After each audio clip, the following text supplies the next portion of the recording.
Welcome to my channel. నేను మీ Srinivas Reddy. Big breaking న్యూస్గా చెప్పుకోవచ్చు. రాజా సింగ్ మరో సంచలనమైనటువంటి ట్వీట్ చేశారు. ఇప్పుడు తెలంగాణ రాజకీయాల్లో రాజా సింగ్ మరో చర్చనీయాంశంగా మారిపోయాడని కూడా చెప్పుకోవచ్చు. ఇటీవల బీజేపీకి రాజీనామా చేసి సంచలనమైన సృష్టించాడు గోషామహల్ ఎమ్మెల్యే రాజా సింగ్. ఇప్పుడు వరుసగా ఇక్కడ సన్యాసులను స్వామీజులను దర్శించుకుంటున్నారట.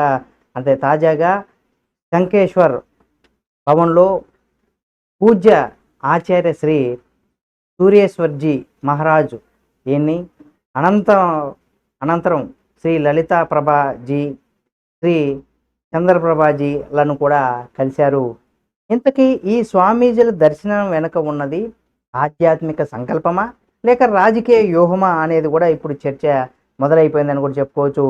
అయితే రాజా సింగ్ స్వయంగా ట్విట్టర్లో చెప్పుకొచ్చారు, ఈ ఆశీర్వాదాలతో దేశ సేవకు మరింత బలం లభిస్తుందనేసి కూడా చెప్పుకొచ్చారు. అంటే ఇదే ఆయన పునరాగమనం లేదా కొత్త పార్టీ ప్రయాణానికి సంకేతమా అనే దిశగా కూడా మనం ఆలోచించుకోవచ్చు. అయితే రాజా సింగ్ బీజేపీ మధ్య గొడవ ఎందుకు అంటే, రాజా సింగ్ బీజేపీకి హ్యాట్రిక్ విజయాలను తీసుకొచ్చినటువంటి నాయకుడు. 2014, 18, 23లో 3 ఎన్నికల్లోనూ గోషామహల్ నుంచి ఆయన విజయం సాధించారు.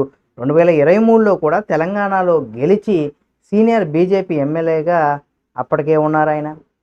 అలాగే శాసనసభాపక్ష నేత పదవిని కూడా అతనికి ఇవ్వలేదు. హైదరాబాద్ ఎంపీ టికెట్ కూడా మాధవీలతకి ఇచ్చారు. ఈ 2 నియమాలను రాజా సింగ్కు తీవ్ర కొంత ఆవేదనకు దారి తీశాయని కూడా మనం చెప్పుకోవచ్చు.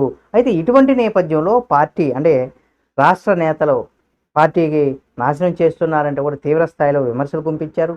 అయితే ప్రధానమంత్రి మోడీ మరియు హోంమంత్రి అమిత్ షాలపైన మాత్రం పొగడ్తల వర్షం కురిపిస్తూనే ఉంటారు. ఇది వదిలిన సంకేతం పక్కన అంటే తిరిగి వస్తుందా?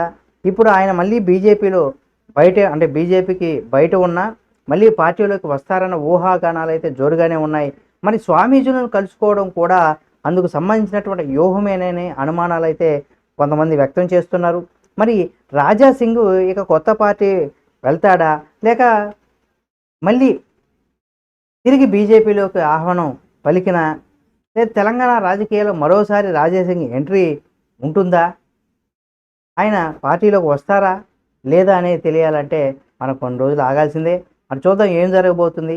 అసలు పార్టీ పెడతారా, పార్టీలోకి తిరిగి వస్తారా, ఈ స్వామీజీలని దర్శనం చేసుకోవడం వెనక ప్రధాన ఉద్దేశం అదేనా ఏంటి అనేది కూడా మీరు మీ యొక్క అభిప్రాయాన్ని కామెంట్ రూపంలో తెలియచేయండి. ఇలాంటి మరిన్ని ఇంట్రెస్టింగ్ అయినటువంటి రాజకీయ వార్తల కోసం మన ఛానల్ సబ్స్క్రైబ్ చేసుకొని పక్కనే ఉన్న బెల్ బటన్ ఒకటి మాత్రం మర్చిపోకండి. ఈ వీడియో మీకు నచ్చితే లైక్ చేయండి. మరిన్ని వీడియోలతో మళ్ళీ మీ ముందుకు వస్తుంది మన ఛానల్.